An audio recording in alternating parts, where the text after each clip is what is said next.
Sarah, what has that girl been through? Dark nights, cold winds, blood, and a wrongful accusation that has haunted her for nearly a decade. The moon was swollen that night, hanging low over the thick pine forest like a lid ready to slam shut. Wind whispered through the trees, shifting branches in slow, breathy groans. And in the middle of it all, Sarah Whitmore woke to the stench of blood. She was cold, wet. Her fingers were raw from gripping something hard.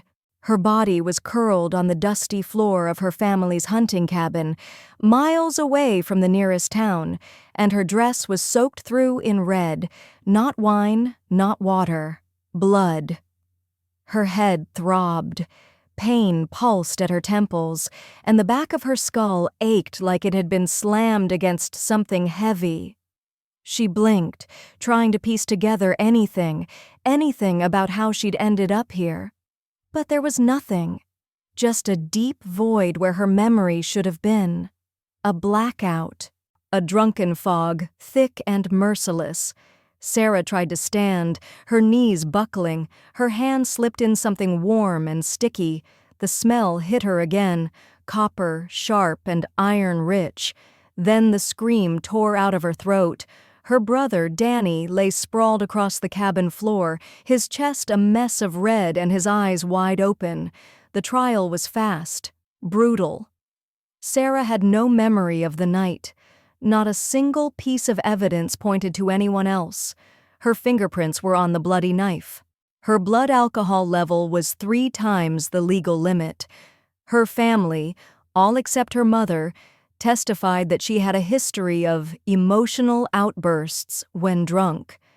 Her father, Warren Whitmore, took the stand with a grave look in his eyes and told the jury he feared what Sarah was capable of. Her attorney was court-appointed and overworked. No alibi, no alternative suspect, no chance. Sarah was sentenced to 15 years in prison for voluntary manslaughter. Prison did not break her. Not entirely. Sarah built herself new bones from the pain. Her cell became her monastery. She read law books, wrote letters, hundreds of them, and waited. Most never got replies, but one person did write back. Brief notes, cryptic, often unsigned, but she knew the writing. Ethan. Ethan Hale had been her childhood friend, her confidant, and her secret. He'd joined the FBI right out of college and had gone deep undercover soon after. She hadn't seen him since his disappearance, until his letters started coming. Each one was a lifeline. "Keep fighting," one said. "He's not who you think he is." Another, "I believe you." And the most important, "I found something. Don't give up." 8 years crawled by. Sarah kept records. She memorized every inconsistency in the trial. She diagrammed every piece of evidence, every testimony. Her body weakened, but her mind sharpened.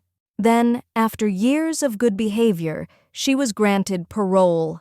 The outside world felt foreign. Sarah walked out in a second-hand blazer and shoes that didn't quite fit. The sky was too wide, the light too harsh. But the fire in her chest was real. She had one goal, one single thing that made those years worth surviving: find the truth. 6 months after her release, Sarah had everything she needed.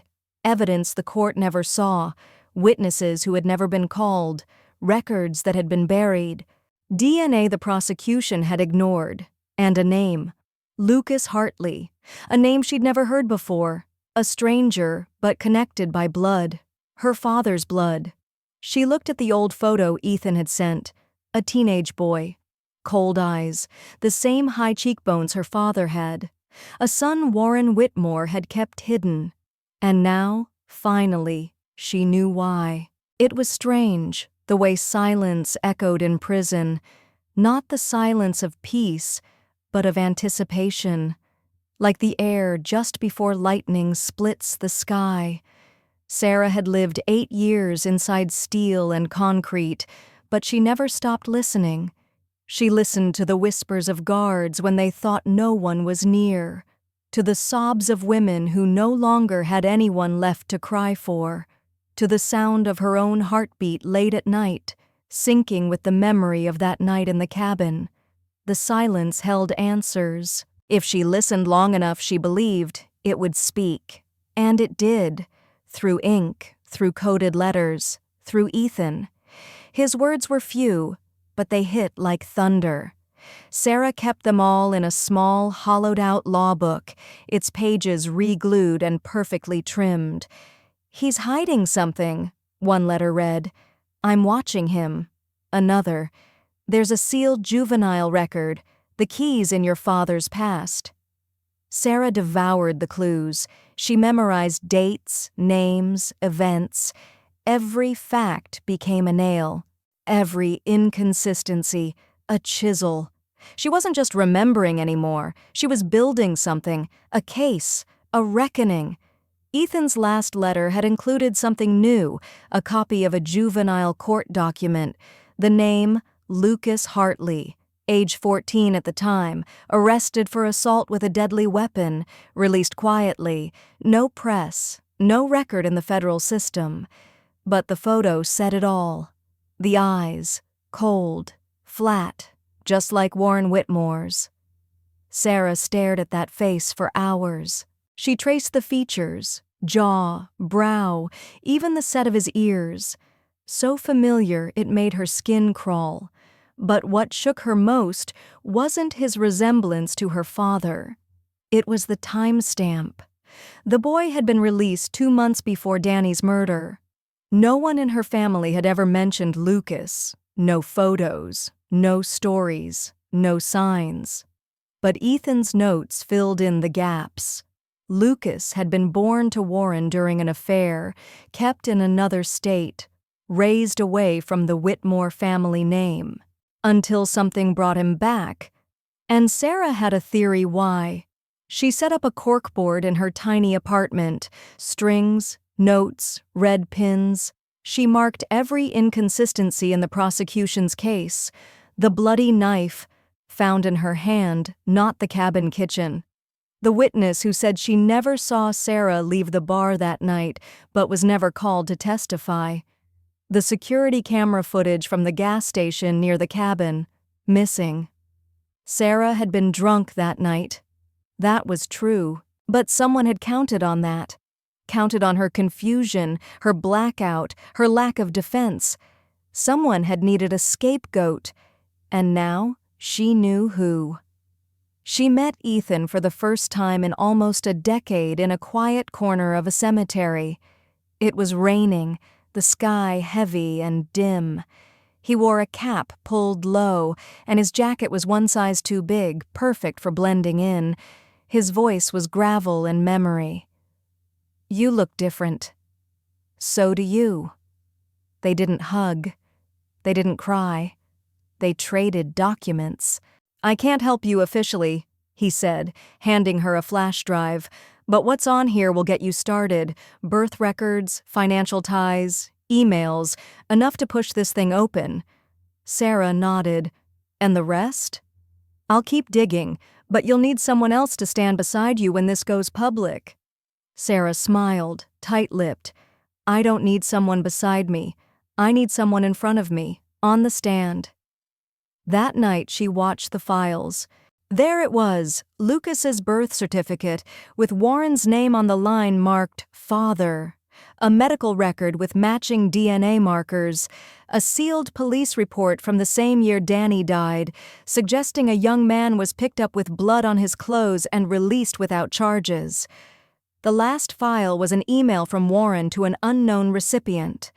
3 lines. "She remembers nothing. The alcohol did the job. Make sure he disappears." Sarah's hand trembled. She whispered into the quiet, "You set me up." But not anymore. 6 months. That's how long it had been since the prison gates clanged open and Sarah stepped out into the world that moved on without her. To everyone else, she was just another ex-con trying to stay out of trouble. But she wasn't free, not really, not until the truth was carved into the courtroom walls with the same finality that her sentence had once been. Her apartment was small, but it was hers. The mattress on the floor creaked when she turned. The kitchen barely fit a table. The fridge buzzed louder than the street outside. But it was quiet enough to think, and that's all Sarah needed. Every night she returned to the evidence like a priest returning to prayer. The corkboard grew. More photos, more strings, more connections. Lucas Hartley wasn't a ghost anymore. He was real. She tracked down the community home where he'd been placed as a teenager. She found a nurse who remembered his temper, a neighbor who recalled bruises. It painted a picture, a violent one. Lucas had always been on the edge, and someone had been there to clean up his messes. Her father. Sarah had begun recording everything. Phone calls, interviews, every whispered conversation in shadowed diners. She learned to keep her voice steady even when the truth cracked like thunder in her chest. Her mother didn't want to speak at first, but something in Sarah's eyes, burnt and unblinking, brought her to the table. He never mentioned a son, her mother said quietly. But there were times, nights he'd disappear, phone calls he'd take outside. I thought it was an affair. I never imagined. Her voice trailed off into the kind of silence that hangs like smoke. Sarah didn't press. She just nodded. Another nail for the case. Ethan kept feeding her from the dark. Court records, transaction histories, emails scrubbed clean but reconstructed by his contacts. There were payments made to a juvenile facility under a fake name, a real estate deed in Lucas's name bought through one of Warren's shell companies, and worst of all, a police report altered by someone with high-level access. She had nearly everything, all except a confession. It came unexpectedly from a place she'd buried, her uncle. Her father's younger brother, Peter, was a retired lawyer, estranged from the family for years. Sarah visited him in Oregon, unannounced. "You look just like your mother," he said, peering through cataracts and caution. "What do you want, Sarah?" Answers. He poured them coffee and sighed like he'd been waiting for this visit longer than he admitted. "I warned Warren," Peter said. "Told him hiding Lucas would blow up someday. The boy wasn't stable, but he was loyal to a fault. Your father didn't care who got hurt as long as the Whitmore name stayed clean, and when Danny died..." He looked away. "I knew something was off, but I didn't have proof. Still don't." Sarah placed the flash drive on the table. "Now I do." She filed for a motion to reopen her case. The system didn't want to look back. It never does. But she had everything lined up: new evidence, official misconduct, DNA proof that someone else had bled that night in the cabin. Her lawyer, this time one she chose, was young, hungry, and relentless. The judge reviewed the motion with tired eyes. "You're accusing your own father." "I'm accusing the man who buried the truth," Sarah replied. The motion was granted. A new trial was coming. Sarah stood on the courthouse steps, wind tugging at her coat. Cameras hadn't come yet. Reporters hadn't caught wind. But they would. She wasn't scared. She wasn't broken. She was ready. The courtroom was colder than Sarah remembered. Not the air, the people.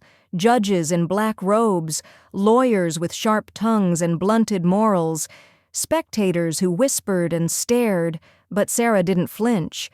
She stood straighter than she ever had, her eyes steady, her back unyielding. The retrial had been approved on the grounds of suppressed evidence, prosecutorial misconduct, and newly discovered material.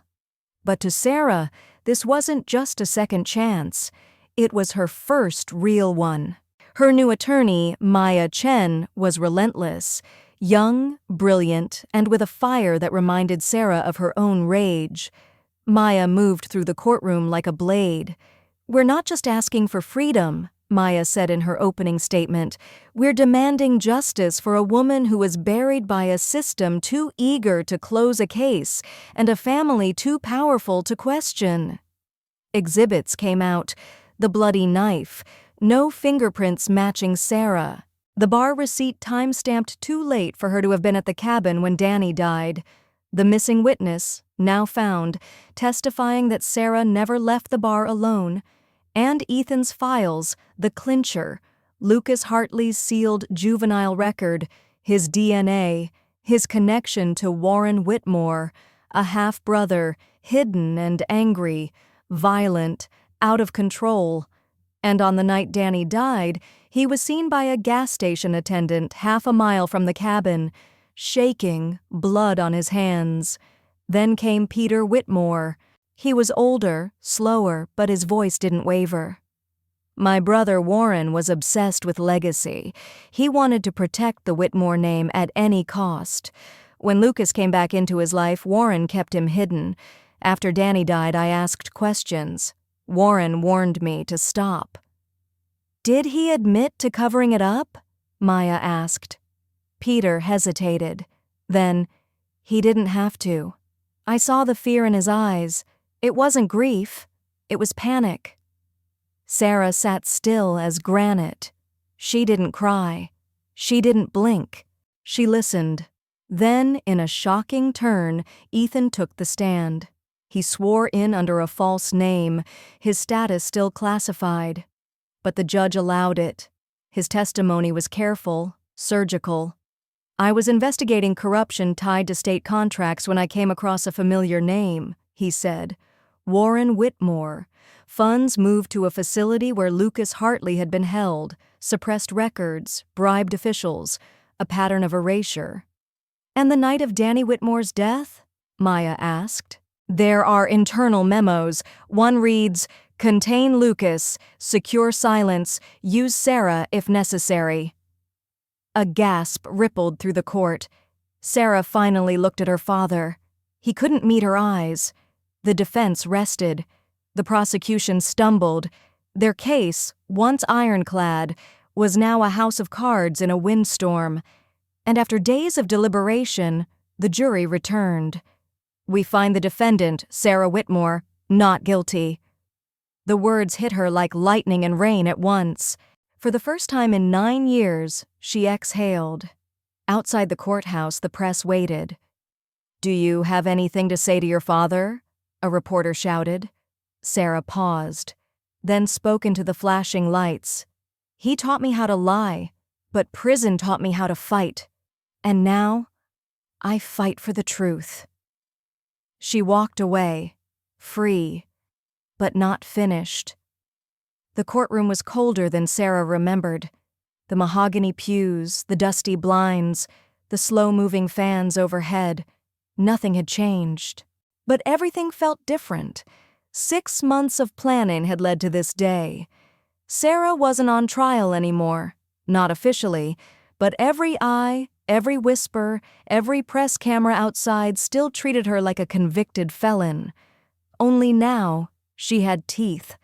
Her attorney, Amanda Reyes, was fierce, young but surgical in cross-examination. Amanda had taken Sarah's case pro bono, drawn by the injustice and the mounting pile of evidence. She believed in Sarah more than Sarah dared to believe in herself. Across the aisle sat Warren Whitmore, flanked by his new lawyer and an air of arrogant calm. He had aged, but only in his eyes. They were hard now, tired, like a man who knew the end was near but refused to bow. Next to him, silent, sat Lucas Hartley, Sarah's half-brother, her accuser, her brother's real killer. The motion to vacate her conviction was just the beginning. What followed was a hearing that felt more like a second trial. Only this time, the evidence favored her. Amanda presented the sealed juvenile record, the buried DNA report, the photo of Lucas near the cabin on the night of the murder. Then came Ethan. His testimony, though guarded, was damning. He recounted the investigation into Warren's finances, the secret payments to a boarding school in another state, and the falsified lab results. The courtroom held its breath as he confirmed the blood on Lucas's clothes was never tested. The knife had been wiped clean before fingerprints were planted. Why? The judge asked. Why would a father frame his own daughter? Ethan looked at Sarah, then at Warren, because she was the easy one to destroy. Lucas broke first. Under Amanda's relentless questioning, the cracks began to show. He stammered, lied, corrected himself. Then came the final blow, a recording. Amanda played the audio in full, Lucas arguing with Warren weeks before the murder, his voice frantic. You promised no one would find out. They won't. She doesn't remember anything. Sarah sat frozen. The courtroom gasped. The judge vacated her conviction that afternoon, but Sarah wasn't done. A new trial began, this time with Lucas as the defendant, charged with second-degree murder and conspiracy to obstruct justice. Warren was indicted as an accessory after the fact. Sarah sat through every minute, not because she needed revenge, but because she needed the truth to breathe in the open. By the time the jury returned with a guilty verdict for both men, Sarah felt no triumph, just clarity and peace. 1 year later, the hunting cabin was quiet again. Sarah stood on the porch with a can of gasoline in one hand and a box of court transcripts in the other. She hadn't cried at the verdict. She hadn't cried when Lucas was sentenced to 25 years or when Warren was taken away in cuffs. But here, with the wind moving through the trees like ghosts, she finally let go. She poured the gasoline across the floor, over the broken fireplace, the dusty furniture, the cracks in the floorboards where blood had once pooled. Then she lit a match. Flames roared, fast and hungry. Sarah didn't look away. She watched the past burn. She watched the lies turn to smoke. And when it was over, she stepped back into the clearing, the fire behind her and the dawn ahead. Ethan waited at the tree line. You're free, he said. No, she whispered. I'm just beginning. And they walked forward, together. Some truths don't set you free. They change the way you live forever. It had been 8 months since the verdict. The courtroom that once echoed with gasps and murmurs had gone still. The cameras stopped flashing. The headlines faded. But for Sarah, the silence after the storm was the loudest sound of all. She now lived in a quiet coastal town, far from Whitmore Manor and its haunted halls. The sea gave her space to breathe. The wind carried no judgment. She worked part-time at a bookstore, her days stitched together with routine and coffee. But every morning she woke up with the same thought. Justice had a cost. Her father, Warren, remained behind bars. Lucas Hartley was transferred to a maximum security prison after a failed escape attempt during transport. The rest of the Whitmore family? Scattered, silent. Some had tried to apologize. Others disappeared completely. Ethan Hale had returned to the bureau, his identity now clear, his career uncertain. They still exchanged letters, though less cryptic and more honest. There was no romance between them, only a shared scar and deep respect. Sarah never reclaimed the Whitmore name. She didn't need to. She had built a new one. Sarah's journey is not one of vengeance alone. It's one of reclamation, the painful, deliberate process of taking back what was stolen, her voice, her identity, and her truth. Her story speaks to anyone who's ever been silenced, disbelieved, or betrayed by those who should have protected them. Her strength wasn't in her anger, but in her clarity. Her resolve to dig deeper, even when the truth was more painful than the lie. Her refusal to let her trauma define her. Sarah didn't rise because she was fearless. She rose because she had nothing left to lose and chose not to drown in it. The courtroom drama, the unraveling of a conspiracy, and the exposure of buried family secrets all serve as a powerful metaphor. Sometimes the people who hurt us most are the ones who taught us to trust them. But there is always a path forward, even if you have to carve it yourself. As a courtroom revenge drama, Echoes of Silence delivers an emotionally rich and tightly woven narrative. The character arcs, especially Sarah's transformation from prisoner to avenger to survivor, are compelling and raw. The use of an undercover ally adds suspense and complexity without overshadowing her independence. The pacing is sharp, particularly in the latter half, where the reinvestigation and trial gain momentum. Themes of gaslighting, familial betrayal, and the flaws of the justice system are explored with nuance, making this story more than just a thriller. It's a commentary on systemic silence. Could it have delved deeper into Lucas's psychological motivations? Perhaps. Could the final trial scene have expanded more on Warren's breakdown? Possibly. But these minor shadows do not dull the brilliance of the whole. In the end, Echoes of Silence is not about winning. It's about surviving truthfully. And sometimes, that's the loudest victory of all.